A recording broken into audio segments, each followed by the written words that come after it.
So you just finished your exam, you got back home, you freshened up, you had something to eat, and then you started looking at the recalls, which is happening everywhere. It's happening on YouTube, Instagram, Telegram. And then you see this question which you thought you had marked correctly, it turned out to be wrong. Okay? You were 100% sure because you had read the topic so well, it turned out to be wrong.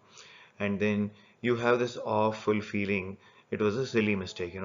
Somebody commented on one of my videos asking how to avoid chilli mistakes. They had actually spelt it as chili. Initially, I thought it was a typo error.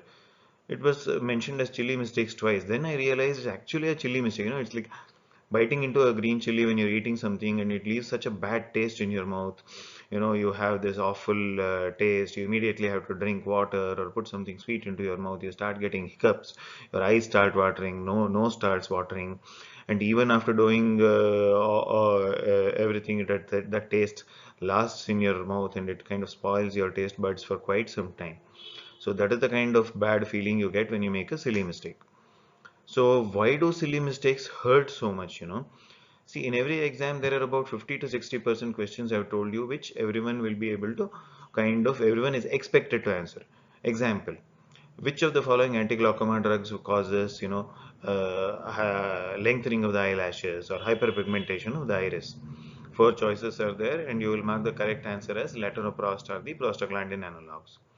Now, my friend, if by chance you mark the option as timolol or pilocarpine over here, that would end up being a silly mistake because this is a topic which you have studied, you knew the answer, and for some reason you ended up marking the wrong option over here. That becomes a silly mistake because majority of the people around you would have got it correct. If you get this wrong by making a silly mistake, it actually pulls your score down, pulls your rank down. So that is why it hurts so much. Whereas if you take an example of some other question, recent INICET, couple of sessions back, the half-life of letrozole is. Doesn't matter if you get it wrong because you've never read the topic or no one expects that this comes as a question. No one would have taught you also. So it doesn't matter if you get this wrong because 99% of the students would have got this wrong. So that is not at all a silly mistake. Hello guys, I am Dr. Ram Gopal, a full-time ophthalmologist and author of Sure Success Magic, the lifesaver book for NEET PG, FMGE and INICET exams. And I thought, let me share a few thoughts to help you in the right direction. So now that we know the definition of a silly mistake, what is the definition? It means it is a topic which you have studied, it is a topic which you have revised, it is a topic which you have underlined, highlighted or marked. Even you have solved a few PYQs about this, you have solved some questions in the GTs about this, but somehow in the exam you marked the wrong option and it ended up becoming a silly mistake. Let us look at an example over here.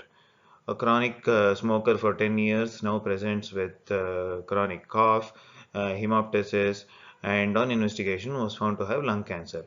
He came 2 months later with drooping of his upper eyelid, and the physician made a diagnosis of Horner syndrome.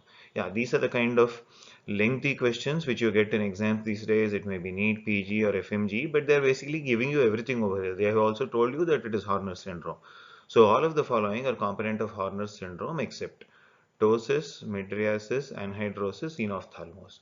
Now you have studied this topic, but somehow you ended up marking the question as marking the answer as enophthalmos. We know enophthalmos will be there. So, but what is the correct answer over here? Mydriasis. Mydriasis is not a component of Horner syndrome, but it is meiosis. So this is an example of a silly mistake now. Now that I given you an example of a silly mistake, let me tell you what is not a silly mistake because you should not keep blaming yourself for things which are not under your control. You cannot keep kicking yourself saying I'm making more silly mistakes. No, people will tell you you have not gone into the depth of the topic, you have read very superficially, that is why you made a silly mistake. No, let me give you the same example of Horner syndrome. Now, if in the exam, it was there in the recent one of the recent exams, the reason for the ptosis is because of the paralysis of the muscle supplied by which nerve?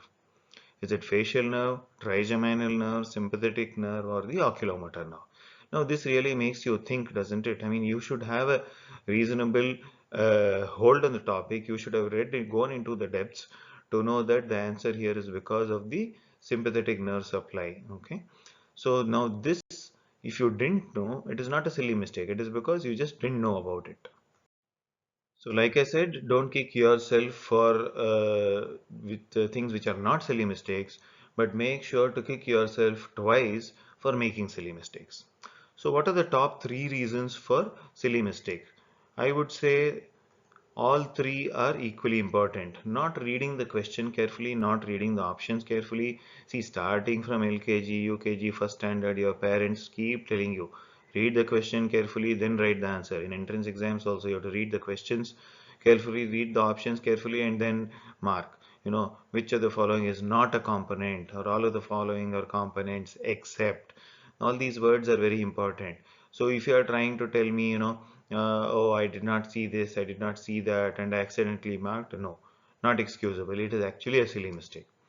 The other thing is overconfidence. You see the question, oh, this is very cheap question, I just solved it in the GT last week, I will do it. Oh, this was a PYQ, I've just seen it. It was just asked in the last exam, these guys are so cheap, they're asking the same question once again, I'll mark it. Okay, there must have been a certain twist in the question, although everything clinical scenario was same, options were different or something. Because of your overconfidence, you mark the wrong answer. Okay, so that is another reason for your silly mistake. And a very important one is exam anxiety. We will deal about how to overcome anxiety in some other video, but exam anxiety is one of the most common reasons for silly mistakes. The first 10 questions which you encountered in the exam were all very difficult. You did not get even one of them right. And the 11th question you see is a very simple question. Rosette cataract is seen in. They have given you blunt trauma is staring at you there, but you avoid that and you write due to steroid usage. Or Auspitz sign is seen in. Instead of psoriasis, you are marking lichen planus. Why? Because your head is so messed up because you didn't know any of the first 10 questions. You end up marking the 11th easy question also wrong. So, which is the best method to avoid silly mistakes? I would say after you see the question, take a moment. What I mean by moment is 1 or 2 seconds to let the answer just come into your head or come into your mind. It will usually come if it is a topic which you have studied. It may be possible for about 50% of the questions in the exam. Then you look at the options. Usually you will be able to pick out the correct option or the wrong option over there. Now, some people will tell you read the options first, then you look at the question. No, it doesn't work that way. It is like saying, first tie your shoelaces, keep the shoe there, tie the laces, then try to put your foot into it. It doesn't work that way, okay? Don't do that. Read the question, then the options. In between, take a moment to see if it is a known topic. You will usually be able to get, and in these cases, once you do that, it is done. You don't have to go back, look at the question once again, try to revise. Anyway, time is not there for that these days. So it is usually, if you take a moment to let the answer come into your mind, almost 99 to 100% of the time you will get it right. Of course, needless to say, the other things are there. Read the question, read the options correctly, don't be overconfident, minimize anxiety. All these things are there. But probably, according to me, the best method, the primary method, is to take a moment to let the answer come to your head and then look at the options. And believe me, you can be guaranteed of getting the answer correct. So, how do you avoid silly mistakes? For that, first you have to start making silly mistakes. Practice MCQs, practice MCQs, practice MCQs. The more number of MCQs which you do, the more number of, or the rather, the less number of silly mistakes you make. Initially, you will make silly mistakes. Then you will realize, oh, this kind of question, I'm making this kind of mistake. Next time you will avoid it. Next time you will avoid it. By the time the exam comes, you will bring down your silly mistake level to almost zero. See, everyone makes silly mistakes, but the guys who top their, the top 100, or if I'm talking about FMGE, those who cross 150, these are the guys who make the lesser number of silly mistakes. Maybe one or maybe even zero silly mistakes over here. So practice MCQs, it may be in your Q bank, it may be in your GTs, custom modules, subject-wise tests, PYQs. Whenever you're doing MCQs, you will realize which are the possible mistakes you're making. Are you not reading the options properly? Are you being overconfident? Are you letting stress affect you? All these things you will know. So once you know, you are a master, you are training your brain to avoid silly mistakes. And you are the master of your brain. Once you train your brain, believe me, you will bring down your silly mistake level to almost zero. So I hope the short video helped you guys. So study well, be kind to yourselves, and all the best.